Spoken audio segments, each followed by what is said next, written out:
அவருடைய பரிசுத்த நாமத்திற்கு மகிமை உண்டாவதாக. இந்த காலை வேளையிலே கர்த்தர் நம்மை ஒன்று கூட்டி சேர்த்து அவருடைய கிருபைக்காக கர்த்தரை நாம் ஸ்தோத்தரிப்போம். நன்றி இயேசுவே, நன்றி ராஜா. எங்களையும் ஆண்டவரே, குடும்பத்தில் இருக்கிற ஒவ்வொரு நபரையும் தனித்தனியாக உங்களுடைய கருத்தில் ஒப்பு கொடுக்கிறோம். இந்த நாளில் ஆண்டவரை செய்யக்கூடிய காரியங்கள் எல்லாவற்றையும் ஆண்டவரே ஸ்தோத்திரம் ஸ்தோத்திரம் ஸ்தோத்திரம் நேர்த்தியாக செய்வீராக.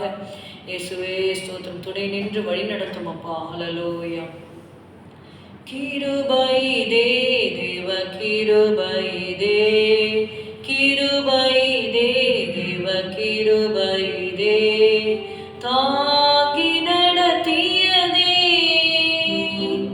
இயேசுவிலே பொன்னேசரிலே அகமகிழ்ந்தே நாம் ஆனந்திப்போம்.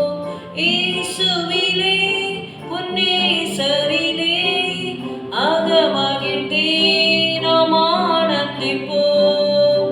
ஆருயிரன்பராய் எங்களுடனே ஜீவிய பாதையிலே ஈசுபரன், ஆருயிரன்பராய் எங்களுடனே ஜீவிய பாதையிலே அனுதினமும் வழி நடந்தே அவரது நாமத்தில் காத்தனரே. கிருபை தே தேவ கிருபை தே, கிருபை தே தேவ கிருபை தே, தாங்கி நடத்தியதே இயேசுவிலே பொன்னேசரிலே அகமகிழ்ந்தே நாம் ஆனந்திப்போம். இயேசுவிலே பொன்னேசரிலே அகமகிழ்ந்தே நாம் ஆனந்திப்போம். ஆவியும் மணவாட்டியும் அவளுடன் வாரும் என்றழைக்கின்றாரே, வாரும் என்பேன். ஆவியும் மணவாட்டியும் அவளுடன் வாரும் என்றழைக்கின்றாரே, சீயோனை நீ பாருனக்காய் நாயகன் இயேசு தாம் வெளிப்படுவார். கிருபை தே தேவ கிருபை தே, தாங்கி நடத்தியதே இயேசுவிலே பொன்னேசரிலே அகமகிழ்ந்தே நாம் ஆனந்திப்போம். இயேசுவிலே பொன்னேசரிலே அகமகிழ்ந்தே நாம் ஆனந்திப்போம்.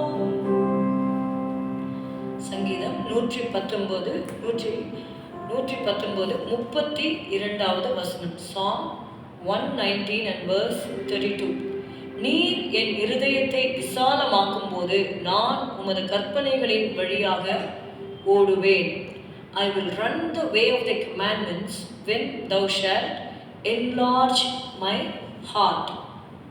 What do you mean by enlarge my heart? It is open the heart spiritually. நம்முடைய இருதயம் இந்த உலகத்தின் காரியங்கள் இப்படி இல்லாதபடிக்கு, மாம்ச சிந்தையோடு இல்லாதபடிக்கு நம்முடைய இருதயம் ஒரு ஆவிக்குரிய இருதயமாக இருக்கும்படியாக தேவன் அதை மாற்றி நமக்கு தர வேண்டும். அதனால் சவுலை குறித்து நம்ம பார்க்கும் பொழுது, சவுல் கழுதைகளை தேடி போனார் என்று சொல்லி அந்த சவுலுடைய சரித்திரத்தில் நம்ம வாசிக்கும் பொழுது தேவன் அவனுக்கு வேறே இருதயத்தை தந்தளினார் என்று சொல்லி பார்க்கிறோம்.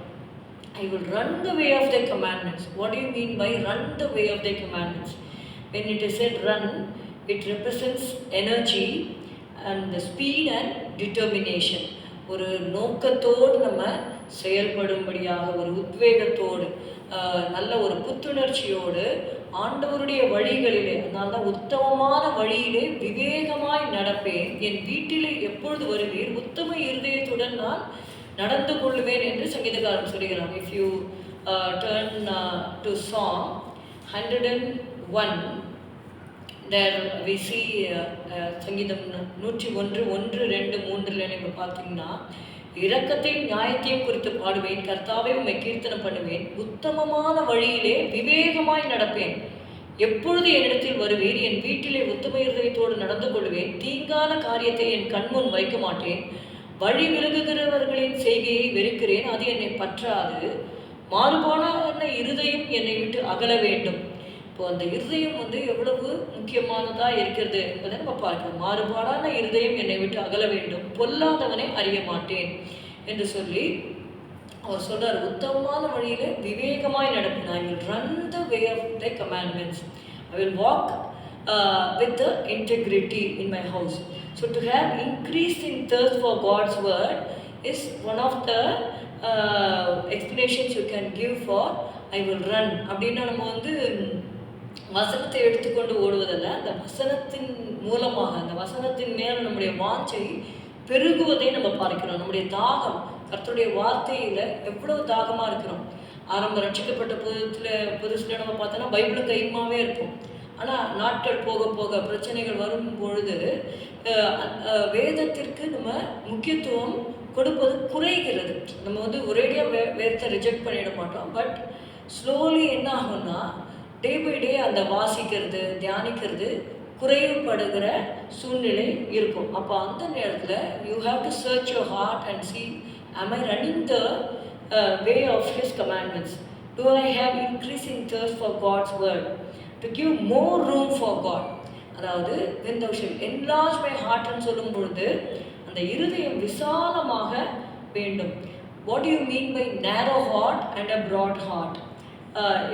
If you say that the heart is narrow, it is filled with fear, sin and doubt. That is the representation of a narrow heart. Opposite to it, if you have a broad heart, you will not have any fear or sin or doubt. You will be having a firm belief in God. அப்போ தேவனுக்கு உடைய வழியில் நம்ம விவேகமாக போனோம், அவருடைய பாதையில் தொடர்ந்து ரொம்ப உத்வேகத்தோட ஒரு உறுதியோடு நம்ம அவரை பின்பற்ற வேண்டும் என்றால் அதற்குரிய விசுவாசம் நமக்கு வேண்டும், நம்பிக்கை வேண்டும். ரூத்துடைய வாழ்க்கையில் நம்ம பார்க்கிறோம், அவள் நகோமியோட போகிறத மன உறுதியாக இருக்கிறதை கண்டு அப்புறம் அவளிடத்துல பேசவில்லைன்னு இருக்கு.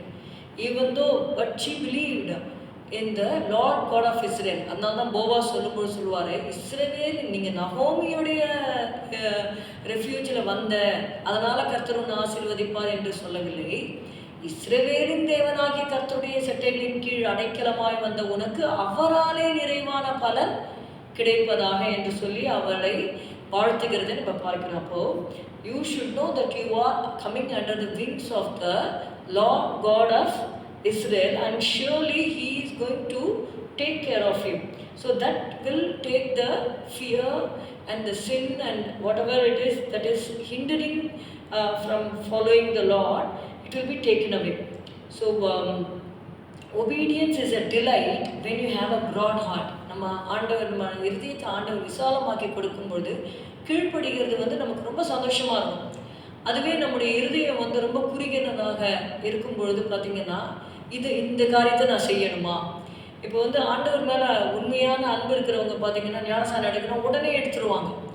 அதுவே ஆண்டவருடைய அந்த இருதயம் குறுகின, இதை நான் எதுக்கு செய்யணும், அதை நான் எதுக்கு செய்யணும், நான் என்ன பைபிள் இன்னைக்கு இவ்வளோ படித்தாதான் என்னை கர்த்தர் நேசிப்பாரா, கேள்வி கேட்டுக்கொண்டே இருப்பாங்க. But when you really believe that God's word is the man shall not live by bread alone but by every word that proceedeth out of the mouth of God. இயேசு பார்த்தீங்கன்னா அந்த உபவாசம் இருக்கிற நாட்களில் உபாகமத்தை அதிகமாக அவர் வாசித்தார் என்பதை அவர் அந்த வேர்டு அதிலிருந்து கோட் பண்ணுறதை நம்ம பார்த்துருக்கோம். அப்படியாக கர்த்தர் நமக்கு கிருபை தர வேண்டும், அதை நம்ம கேட்க வேண்டும். கேட்கிறவன் எவனும் பெற்றுக்கொள்கிறான். நம்ம எவ்வளவோ உலக காரியங்கள் கேட்குறோம், ஆண்டவர்கிட்ட கேட்கணும், ஆண்டவரே என்னுடைய விருதயத்தை விசாலமாக்குங்க, நான் இன்னும் உம்மை பின்பற்ற, இன்னும் உம்முடைய வேதத்தின் ரகசியங்களை நான் அறிந்து கொள்ள மனக்கண்ணை திறந்தரணும் என்று சொல்லும்போது நிச்சயமாகவே என் நாமத்தினால நீங்கள் எதை கேட்டாலும் அதை நான் செய்வேன் என்று கற்று சொல்லுகிறேன். ஸ்தோத்திரம் அப்பா, உம்மை துதிக்கிறோம் துதிக்கிறோம் துதிக்கிறோம். ஆண்டவரே ஆண்டவரே என்னுடைய இருதயத்தை நீர் விசாலமாக்குவீராக, உடைய கற்பனைகளின் வழியாக நாங்கள் ஓடும்படியாக எங்களுக்கு உதவி செய்யும். இயேசுவின் நாமத்தில் பிதாவே, ஆமேன். என் ஆத்மாவே கர்த்தரை ஸ்தோத்திரி, என் முழு உடமையோட பரிசுத்த நாமத்தை ஸ்தோத்திரி. என் ஆத்மாவே கர்த்தரை ஸ்தோத்திரி, கர்த்தர் செய்த சகல உபகாரங்களை மறவாதே. Good morning, have a good day, God bless you.